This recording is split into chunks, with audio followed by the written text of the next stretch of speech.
Bonjour, bonsoir, bonne nuit, c'est ArtistBrook, on se retrouve pour une toute nouvelle vidéo et on va parler de manga et d'anime et notamment de K-Pop's Demon Hunter. Bref, avant de commencer, autant mettre les choses au clair. C'est une vidéo test. Plusieurs points de vue, parce que déjà on teste la nouvelle caméra de mon nouveau téléphone, ensuite on teste le nouveau micro, vous savez que d'habitude j'utilise ce genre de micro-cravate, là j'ai sorti mon micro à pied.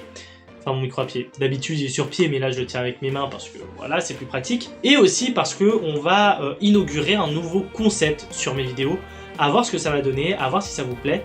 En tout cas j'ai hâte de commencer tout ça. Bref, on va commencer par parler de K-Pop's Demon Hunter, le film qui fait beaucoup parler de lui, sachant que ça fait quand même 2 mois qu'il est sorti et que pour un film dit de streaming, bah c'est plutôt pas mal. Avant de commencer, n'hésitez pas à vous abonner pour rejoindre la Vongola Family parce que vous êtes énormément à regarder mes vidéos sans même être abonné et ça franchement c'est dommage. N'hésite pas non plus à répondre à la question comme d'habitude, la question de l'abonné et cette fois c'est assez simple. Quel est l'instrument que possède Jinu dans le film? Basique, on fait simple. On va commencer mais comme je vous l'ai dit, on va d'abord aller sur le synopsis, ensuite sur mon avis et pour terminer le nouveau bébé de ma vidéo. Donc vous allez voir tout ça, mais commençons déjà par le début, aka le synopsis. K-Pop Demon Hunter, de quoi ça parle? On va tout simplement rencontrer Zoé, Rumi et Mira, 3 membres d'un groupe de K-Pop, les Huntrix. Sauf qu'en réalité, elles cachent leur identité secrète. Elles sont en réalité des chasseuses de démons. Leur rôle est simple, créer une barrière magique nommée le Honmoon. Celle-ci va empêcher littéralement les démons d'attaquer les humains et de bouffer leur âme. Bien sûr, les démons ne se laissent pas faire et c'est à un moment de faiblesse qu'ils vont être très malins. Vu que le Honmoon est créé par l'admiration des fans pour leur groupe favori, pour les chasseuses de démons notamment, et ben ils vont faire le contraire, choper le cœur des fans pour détruire le Honmoon. Et c'est comme ça qu'un groupe de boys band de démons est né, les Saja Boys. Qui des Huntrix ou des Saja Boys, qui des chasseuses de démons ou des démons, vont-ils réussir à gagner? C'est dans K-Pop Demon Hunter que tu le sauras. Bon, soyons très honnêtes, je n'ai pas le son du tout que ça donnait, mais à partir de mon avis, on va réutiliser les bonnes vieilles habitudes, parce que tout simplement, voilà, je vais juste me mettre bien à l'aise, parce que qui dit review de film dit autant se mettre grave à l'aise. Du coup, qu'est-ce que j'en pense? Sachant que j'ai énormément de choses à dire là-dessus. Au niveau du fond et du format, enfin d'abord du format. L'animation est super sympathique, on voit vraiment l'animation occidentale remettre au goût du jour, sachant que ça va avec son humour qui est hyper décalé comparé à de l'animation japonaise dont on a l'habitude par exemple, ou de l'animation à la coréenne ou à la chinoise, etc. C'est 2 façons d'animer différentes. J'ai remarqué qu'à l'occidental, quand on veut faire de l'humour, on y va à fond. On y va vraiment dans l'absurde et je trouve que ça marche et que ça va totalement avec le délire très gaulerie de l'anime. Par contre, ce côté-là a un défaut très important et notifiable, c'est qu'elle ralentit de ouf les chorégraphies. Sachant que ça reste un anime sur la K-pop, et on connaît que la K-pop a des chorégraphies de zinzin. Si tu ralentis les chorégraphies à cause de ton animation, bon, c'est pas fou concrètement. Pour le coup, les animations de combat, les chorégraphies de combat, j'ai trouvé ça sympathique. Je trouvais que ça marche bien. Donc là-dessus, bah j'ai pas du tout de soucis. Donc ouais, si je devais dire un truc sur l'anime, c'est qu'il y a des passages très beaux, très bien animés, mais il y en a d'autres où c'est pas fou. Donc le côté très dommage, c'est que c'est très inégal, malheureusement. Maintenant, en ce qui concerne la BO, et là on va parler de la VO comme de la VF. J'ai adoré, je me suis ambiancé de A à Z. En plus, on explore plusieurs thèmes, que ce soit l'espoir, le désespoir, l'amour aussi, la haine, la jalousie. Alors il y a beaucoup de thèmes qui sont abordés et j'ai trouvé ce côté-là super cool. Maintenant, pour la VF, est-ce que ça a été aussi cool parce que on connaît à quel point c'est critiqué? Eh ben, faut savoir que pour une VF, il y a 2 façons de faire. Première façon de faire, soit tout simplement tu gardes la mélodie, mais tu modifies les paroles en gardant le sens principal. Soit tu gardes les paroles telles quelles, ça veut dire que tu les traduis telles quelles, mais tu modifies la mélodie. Ça peut passer, mais c'est pas fou. Pour K-Pop Demon Hunter, ils ont choisi le premier cas, garder la mélodie, mais juste modifier un peu les paroles. Ça marche, on garde le sens principal de l'œuvre et franchement c'était vraiment kiffant, j'ai kiffé. Mais ça c'est aussi parce que les artistes ont été accompagnés. Si je devais en prendre en comparaison, ce serait One Piece Red. C'est un film d'animation qui malheureusement franchement, malgré tout le bon vouloir d'Oshi et l'envie d'Oshi de bien faire, on sent que la prod n'a pas été là pour elle. Enfin, du moins, elle n'a pas été là pour la pousser au maximum et pour vraiment tout retravailler pour que ce soit vraiment énergique comme la VO. Là, je trouve que l'énergie de la VO et de la VF se valent à peu près. Bien sûr que ça ne vaut pas la VO, pardon. Mais la VF est déjà très quali et ça, j'aime beaucoup. En plus de ça, on peut parler d'identité du film parce que le film a son propre lore, il a son propre univers et je trouve qu'on nous met tout de suite devant. Déjà, on nous explique un petit peu les bases dès le début et on nous perd pas. Oui, ce sont des éléments assez simples à comprendre. Oui, il n'y a pas besoin de 6000 interprétations, mais ça fait le taf.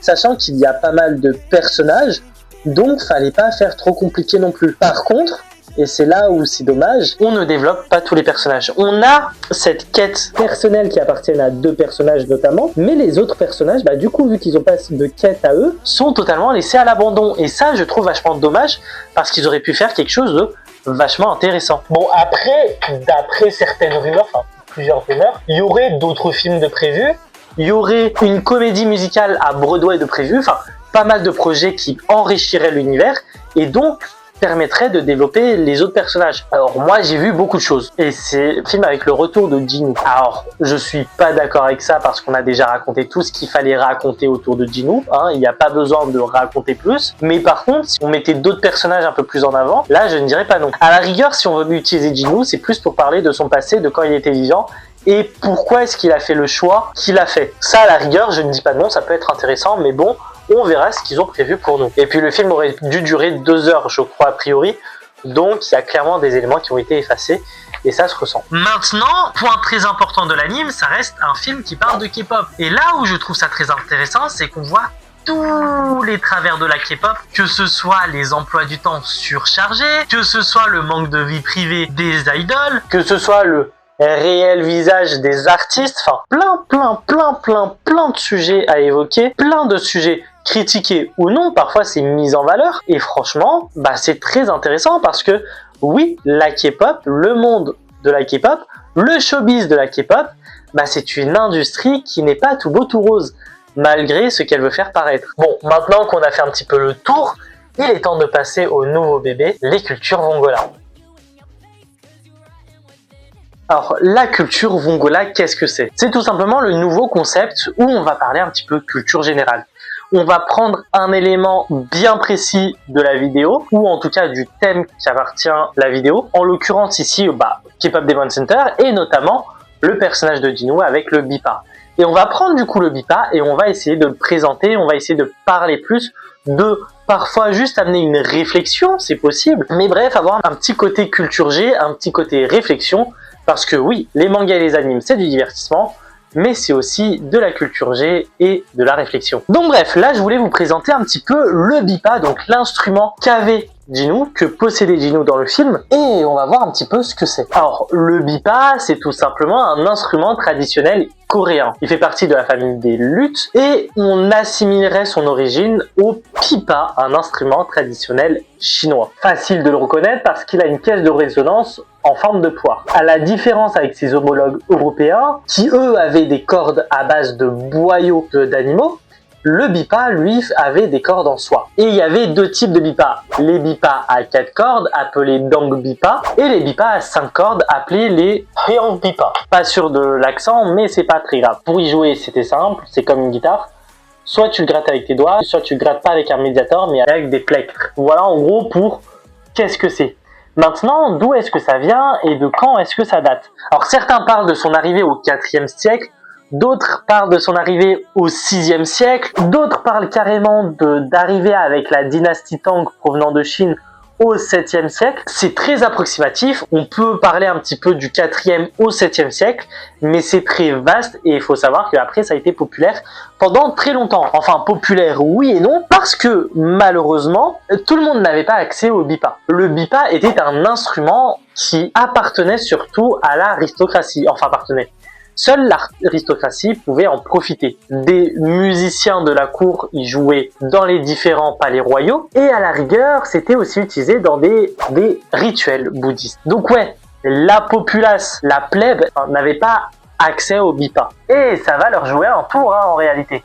Parce que le BIPA a petit à petit disparu des habitudes des Coréens et notamment de l'aristocratie coréenne. Mais le gros coup dur a été lors de la colonisation japonaise de 1910 à 1945. Cette colonisation japonaise a été très dure pour les Coréens parce que les Japonais avaient un but très simple: éradiquer toute culture coréenne et imposer la leur. Donc bon, c'est vrai que quand tu imposes ta culture à une autre, bah c'est compliqué de garder la culture du pays accueillant, entre guillemets.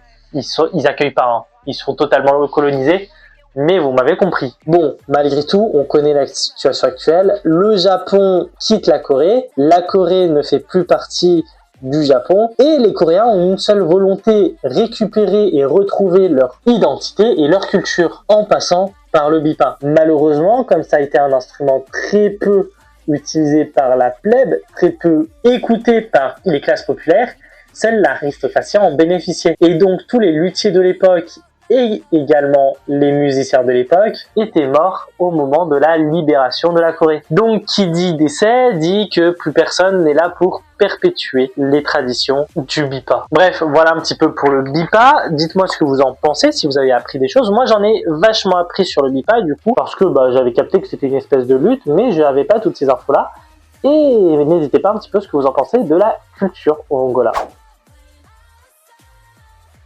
Bref, c'est ainsi que se termine cette vidéo. Donc voilà, un petit peu phase de test, hein. Vous avez vu, j'ai changé de micro parce que en écoutant les audios, j'ai pas du tout aimé les audios. Donc j'ai préféré changer. Tant pis. Premier test, le téléphone. Mais ça, c'est un test global que je verrai à la fin pendant le montage. Pardon, mais ça, c'est un test que je verrai à la fin pendant le montage. Et du coup, la culture Angola avec du coup ce petit point culture G.